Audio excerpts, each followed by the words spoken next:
شروع اللہ کے نام سے جو بڑا مہربان نہایت رحم والا ہے۔ کوہ طور کی قسم اور کتاب کی جو لکھی ہوئی ہے، کشادہ اوراق میں، اور آباد گھر کی، اور اونچی چھت کی، اور ابلتے ہوئے دریا کی، کہ تمہارے پروردگار کا عذاب واقع ہو کر رہے گا اور اس کو کوئی روک نہیں سکے گا۔ جس دن آسمان لرزنے لگے کپ کپا کر اور پہاڑ اڑنے لگے اون ہو کر، اس دن جھٹلانے والوں کے لیے خرابی ہے جو خوض باطل میں پڑے کھیل رہے ہیں۔ جس دن ان کو آتش جہنم کی طرف دھکیل دھکیل کر لے جائیں گے، یہی وہ جہنم ہے جس کو تم جھوٹ سمجھتے تھے۔ تو کیا یہ جادو ہے یا تم کو نظر ہی نہیں آتا؟ اس میں داخل ہو جاؤ اور صبر کرو یا نہ کرو تمہارے لیے یکساں ہے۔ جو کام تم کیا کرتے تھے یہ انہی کا تم کو بدلہ مل رہا ہے۔ جو پرہیزگار ہیں وہ باغوں اور نعمتوں میں ہوں گے۔ جو کچھ ان کے پروردگار نے ان کو بخشا اس کی وجہ سے خوشحال، اور ان کے پروردگار نے ان کو دوزخ کے عذاب سے بچا لیا۔ اپنے اعمال کے صلے میں مزے سے کھاؤ اور پیو۔ تختوں پر جو برابر برابر بچھے ہوئے ہیں، تکیا لگائے ہوئے، اور بڑی بڑی آنکھوں والی حوروں کو ہم ان کا رفیق بنا دیں گے۔ اور جو لوگ ایمان لائے اور ان کی اولاد بھی راہ ایمان میں ان کے پیچھے چلی، ہم ان کی اولاد کو بھی ان کے درجے تک پہنچا دیں گے اور ان کے اعمال میں سے کچھ کم نہ کریں گے۔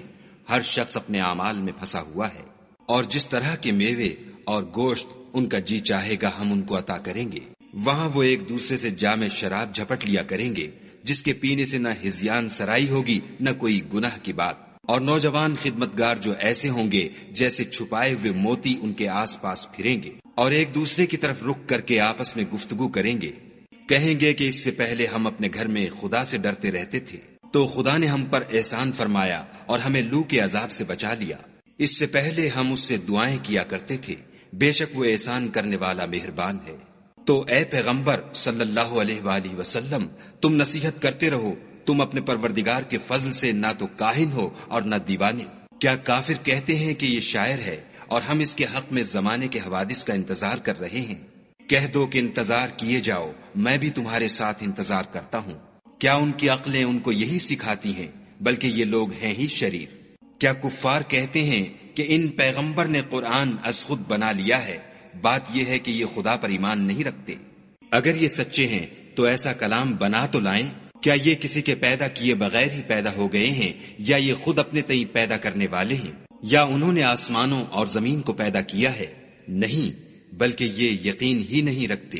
کیا ان کے پاس تمہارے پروردگار کے خزانے ہیں، یا یہ کہیں کے داروغہ ہیں، یا ان کے پاس کوئی سیڑھی ہے جس پر چڑھ کر آسمان سے باتیں سناتے ہیں؟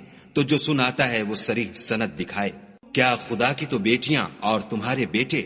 اے پیغمبر صلی اللہ علیہ وآلہ وسلم، کیا تم ان سے صلح مانگتے ہو کہ ان پر تاوان کا بوجھ پڑ رہا ہے، یا ان کے پاس غیب کا علم ہے کہ وہ اسے لکھ لیتے ہیں؟ کیا یہ کوئی داؤں کرنا چاہتے ہیں تو کافر تو خود داؤں میں آنے والے ہیں۔ کیا خدا کے سوا ان کا کوئی اور معبود ہے؟ خدا ان کے شریک بنانے سے پاک ہے۔ اور اگر یہ آسمان سے عذاب کا کوئی ٹکڑا گرتا ہوا دیکھیں تو کہیں کہ یہ گاڑھا بادل ہے، پس ان کو چھوڑ دو یہاں تک کہ وہ روز جس میں وہ بے ہوش کر دیے جائیں گے سامنے آ جائے، جس دن ان کا کوئی داؤں کچھ بھی کام نہ آئے اور نہ ان کو کہیں سے مدد ہی ملے۔ اور ظالموں کے لیے اس کے سوا اور عذاب بھی ہے، لیکن ان میں کے اکثر نہیں جانتے۔ اور تم اپنے پروردگار کے حکم کے انتظار میں صبر کیے رہو، تم تو ہماری آنکھوں کے سامنے ہو۔ اور جب اٹھا کرو تو اپنے پروردگار کی تعریف کے ساتھ تسبیح کیا کرو، اور رات کے بعض اوقات میں بھی، اور ستاروں کے غروب ہونے کے بعد بھی اس کی تنزیہ کیا کرو۔